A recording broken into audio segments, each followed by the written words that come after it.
Bonjour, donc je m'appelle Aurélie Nougaillon, je suis enseignante sur le cours 1.3 à la clinique du coureur qui parle de la prise en charge du pied du coureur, où on aborde les différentes pathologies du pied et les différents traitements et bien évidemment de semelles aussi. Aujourd'hui, je vais vous présenter un 5 minutes sur la prise en charge du pied sur une course, que ce soit du marathon jusqu'au trail ou ultra trail. Comment bien préparer vos pieds. Alors pour préparer vos pieds correctement, la première chose déjà à vérifier, à déterminer, ça va être les différentes zones de frottement possibles au niveau de votre pied. Donc ça peut être un hallux valgus qui va être une déviation de votre premier orteil par rapport à votre premier métatarsien qui peut créer un frottement avec les chaussures. Ça peut être un quintus varus, une déviation de votre cinquième orteil avec votre cinquième métatarsien, des griffes d'orteil qui peuvent aussi venir frotter sur les chaussures. Et évidemment, tous ces frottements peuvent générer des douleurs lors d'une course. Donc, ne pas hésiter à ce moment-là à aller consulter votre pédicure podologue qui pourra mettre en place soit des petits appareillages que l'on appelle des orthoplasties, soit venir carrément directement bidouiller la chaussure pour pouvoir limiter les frottements sur ces zones gênantes. Ensuite, il va y avoir le choix des chaussures de façon à pouvoir limiter effectivement ces frottements. Donc quand vous allez choisir une chaussure, il est important d'abord qu'il y ait une large boîte à orteils pour que les orteils puissent s'étaler correctement dans la chaussure et ne pas frotter. On conseille généralement de prendre une pointure au-dessus de la pointure des chaussures de ville que l'on a l'habitude de prendre, de façon à ce que dans les descentes, les orteils ne viennent pas trop frapper, taper dans la chaussure. Et si possible, choisir sa chaussure plutôt le soir, quand le pied est un petit peu gonflé. Prendre une chaussure avec un laçage qui est adaptable pour pouvoir desserrer ou resserrer le lacet en fonction de l'état de votre pied pendant la course. Si le pied a gonflé, il faudra peut-être desserrer un petit peu. Si vous avez tendance à avoir le pied qui avance dans la chaussure, venir utiliser un système de serrage un petit peu différent. S'il y a une douleur sur le coup de pied, venir pouvoir retirer un œillet pour pouvoir décharger. Voilà, plein de petits systèmes de laçage qui peuvent être mis en place avec un laçage adaptable. Choisir aussi les crampons qui vont convenir le mieux au terrain que vous allez, au terrain que vous allez choisir et qui va être celui de votre course.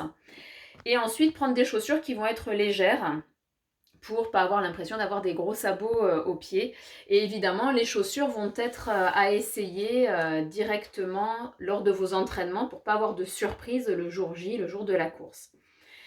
Deuxième point aussi à choisir et à essayer avant la course, ça va être vos chaussettes. Donc les chaussettes, elles ont un rôle protecteur et aussi elles ont pour but de limiter la transpiration excessive pour éviter la macération interdigitale.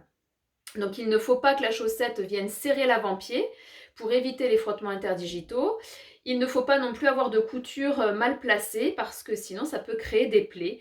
Donc la chaussette qui me paraît la plus idéale pour tout ça, ça va être la chaussette à orteils qui permet justement de limiter les frottements interdigitaux. Il n'y a pas de couture, donc pas de frottement. Voilà, c'est une chaussette qui peut être vraiment idéale pour tout ça. Autre point aussi à venir limiter, ça va être les hyperkératoses qui vont se produire sous votre première tête métatarsienne par exemple ou sous le talon et qui vont être source de frotte, qui vont être liées au frottement et qui vont être source de flichten possible pendant la course. Et c'est important de pouvoir les faire retirer parce qu'effectivement une flichten qui vient s'insérer sous l'hyperkératose peut être très gênante et sur une course venir percer la flichten sous l'hyperkératose est vraiment très très désagréable. Donc à éviter de laisser proliférer de la peau, de la corne sur ces zones-là, contrairement à ce que certains disent. Il y en a beaucoup qui nous disent qu'ils pensaient que la corne allait être quelque chose de protecteur. Non, c'est complètement faux. Il faut s'enlever ça de la tête. La corne n'est jamais venue protéger réellement, en tout cas sur de la course où il va y avoir beaucoup de frottement. Il vaut mieux l'enlever avant, de façon à ne pas créer de flichten qui viennent se mettre dessous. Une fois que vous avez testé tout votre matériel, donc les chaussettes, les chaussures, vous avez déterminé vos zones de frottement liées à votre pied, à votre forme de pied en lui-même, il va falloir préparer votre pied. Donc on conseille 3 semaines avant la course de préparer les pieds avec un bon tannage et une bonne hydratation. Donc le tannage peut se faire avec du citron, que vous venez directement appliquer sur votre pied le matin. Ça peut être aussi avec de la Tano. Autre façon de se tanner aussi les pieds, ça va être tout simplement de venir marcher pieds nus le plus possible, de façon à ce que la peau se renforce, hein. Le but c'est de la rendre un petit peu imperméable. Et il faut aussi venir hydrater votre pied, donc une fois par jour aussi, plutôt le soir pour éviter la macération dans les chaussures, dans les chaussettes. Donc ça, c'est ce que vous pouvez commencer à faire 3 semaines avant votre course. Et ensuite, 10 jours avant la course, il va falloir faire un petit check-up chez votre pédicure podologue pour enlever justement ces fameuses hyperkératoses dont on parlait tout à l'heure, faire une bonne coupe d'ongles pour pas qu'il y ait de douleur au moment de la course. Et 3 jours avant la course, on va plutôt arrêter le tannage pour pas que la peau soit trop sèche, mais on continuera à bien venir hydrater la peau.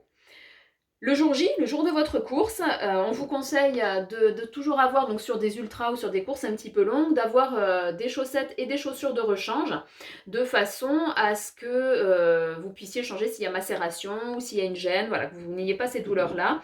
Et on évite vraiment à tout prix de mettre des pansements ou toutes sortes de bandes adhésives au niveau du pied, parce qu'avec la macération, ça va rouler et ça peut créer justement des plaies qui peuvent être très très désagréables au niveau du pied.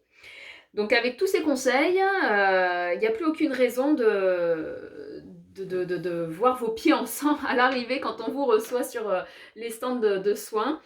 Donc j'espère que vous pourrez prendre soin comme ça de vos pieds et faire en sorte que tout se passe bien sur vos prochaines courses.